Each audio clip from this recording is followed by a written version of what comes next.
What is up, guys? In today's video, I'm going to cover everything on this list.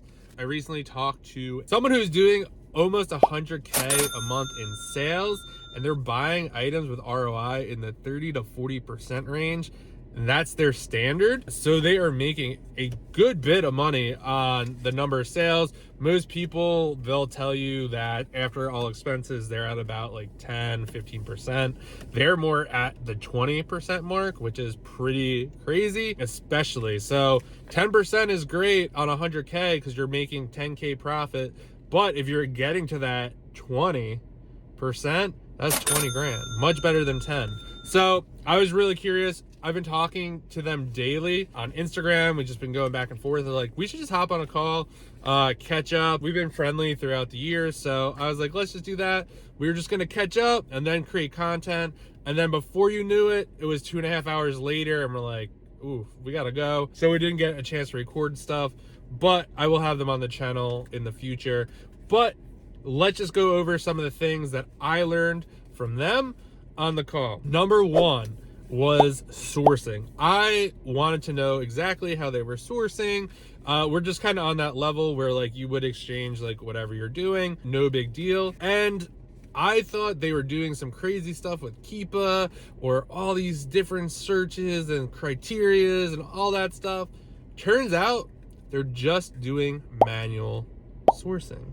Not to say that's a bad thing or anything like that, but they are literally going to a website that's having a sale and looking for the brands that they're familiar with or categories that they're familiar with and literally going one by one, typing it into Amazon or Inventory Labs, the scouting tool, and just looking to see if they could find these products. Most of the products they're buying are very heavily discounted, so they're really relying on sales heavily and leveraging some other stuff, mainly with coupon codes as well. So there's a sale, there's a coupon code. They're kind of like squashing that all together, and they're really disciplined and really looking for 40% ROI with a minimum of $5 profit. I know that sounds crazy. A lot of people just are like, oh, 30%, $3 profit, but like, it could be 20% and $2 if it moves quick, all that kind of stuff. Doesn't matter. It's your business. You can do what you want.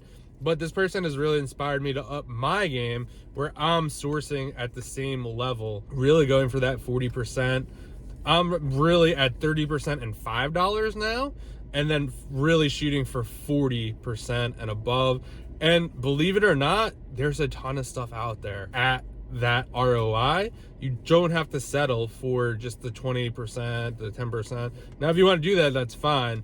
But there's a lot out there, and it's really opened my eyes. So they're just doing manual sourcing. They're not using tactical arbitrage. They're not doing all this crazy stuff. Just going one by one, looking for bundles and stuff like that. Number two, they have a different, so they work with a prep center, but they also do some of the prep themselves. And I did ask, why did you do the prep center? We all talk about how sourcing is your most valuable activity that you're doing. And, it is, but there are definitely some times where it just depends on your situation. If you're only going to leverage $10,000 a month and spend, right, you could prep yourself because now you have time, right, to do that. If you're trying to spend 45, 50K, to prep all that yourself, definitely hard to do. And they also said that when they looked at some of the bigger sellers selling on Amazon, most of them did their own prep. And the more I thought about that, I was like, you know what? That is true. So a lot of people that are doing these bigger numbers do have like a hybrid model where they have a prep center and they're also doing some of the prep themselves. So lately I've experimented with this. I've been doing about a shipment a week, just easy stuff that just requires you just slap on a label. And I kind of like it. It's weird. It maybe takes me an hour, 2 hours to do the shipment. It's not a big deal. Now, could I use that time to source? Yeah, sure. But what I have noticed is stuff is getting checked in quicker. I'm doing a shipment, the prep center is doing a shipment, and just hitting Amazon twice, it just has like really increased sales. And a lot of the stuff I'm sending from here gets checked in much quicker because it's going to the East Coast. So I'm seeing some benefit there, and it's really not a big deal. Also saving money because I'm not doing the prep costs. And again, if I'm prepping really high valuable stuff, it's just worth it to me. There's some stuff today, I mean, the stuff that I sent out fit in 2 Home Depot boxes, $1,600 profit. Probably get checked in probably by Monday or 2 days from now, and it's gonna be much better. All this stuff came the last couple days. So for instance, if this stuff came, you know, it wouldn't go out till Wednesday, but now it's gonna be checked in probably by Tuesday. So big difference in time there. And again, it's easy stuff to prep. Number 3, they are using a leads list. So I have in the past have not been a big fan of leads lists, but I did try one, currently subscribed to one. It's full, but I don't know. I'm kind of on the fence about this one, but they are using it just to rabbit trail. So they're not buying anything on the leads list per se. They're just taking what's on there. So let's just pretend, you know, a pair of Nike shoes from Dick's is on the leads list.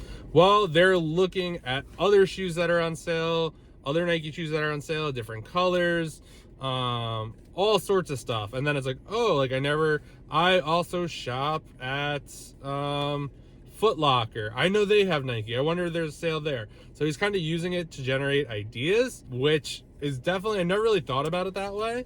And I've kind of used the leads list the same way, where I'm just looking at it and I'm just like, oh, okay. Like there was an example the other day where they said, oh, this site is having a sale. And I knew that I purchased 5 other things from this site when this same sale was running. So I didn't buy what was on the leads list, but I was able to get the 5 items I've bought in the past, and I probably wouldn't have necessarily went to that site that day to check to see if there was a sale. So I thought that was interesting. I'm experimenting with it. So far, so good. But yeah, I don't know how big of I just kind of like doing the sourcing myself. Number 4, I thought this was super interesting. They go to their favorite websites every day.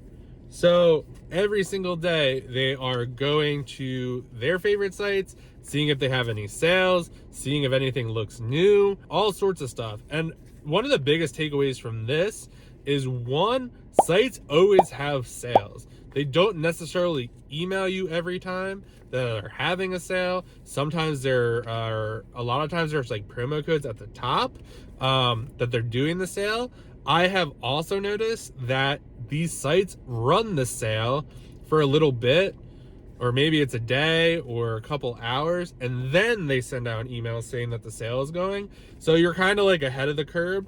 The thing I like best about this is you are becoming extremely familiar with the site. So if you go to a site every day, you are going to start to notice patterns when they have sales, how often they have sales, what they rotate, how quick something goes out of stock if they put it on sale, what the best sales are. Like maybe one day it's 10%, the next week it's 20%, so you know when to buy, but you just never know. And I've experienced this a lot too. Just there are sites now that I'm going to every day and just checking, hey, is anything new? And it gets much quicker because if you're going there every day, you kind of have a really good idea what you saw yesterday. Oh, this is the same, like nothing here, nothing to see, let's move on. So I thought that was super interesting. Number 5, it's just them. They don't have a VA. They do exchange leads with some other people, or I think one person, but they are just focusing on sourcing, doing it every day, putting in the work. I just thought it was so interesting how that's basically what it came down to. I thought they were doing something really special or really different, and maybe they are, because basically what it came down to, they're just putting in the work every day, sourcing, going to the same sites, hitting the sales hard, test buying. They were a big proponent of test buying and buying really deep, or really wide and not deep. I thought that was super interesting, based on the fact they're like, yeah, we don't really buy more than 20 of something at any given time. And they have an abundance mindset. They are just like, there's so much stuff out there. I do not feel the need to go 50 deep on something, 100 deep on something. It just becomes risky because there's so much that could happen from the time you buy 50 to 100 of something before you could sell it all out or more people hop on the listing. So kind of just going 10 to 20 deep on things and just finding a lot of ASINs to do that on. So I hope you guys found that helpful. I found this super interesting. I will get them on the channel eventually, but those are kind of my 5 takeaways. Manual sourcing, do some prep yourself, mix that with a prep center. Maybe potentially think about a leads list or sharing leads with someone just to get ideas. Go to your favorite websites every day, see if they're having sales, and you could build a huge business just by yourself, sourcing yourself. You don't necessarily need a virtual assistant to source for you. Leveraging a prep center for 80% and prepping 20% yourself, you could easily do 100K a month. So let me know what you guys think in the comments. Please like and subscribe, and I will see you guys in the next video.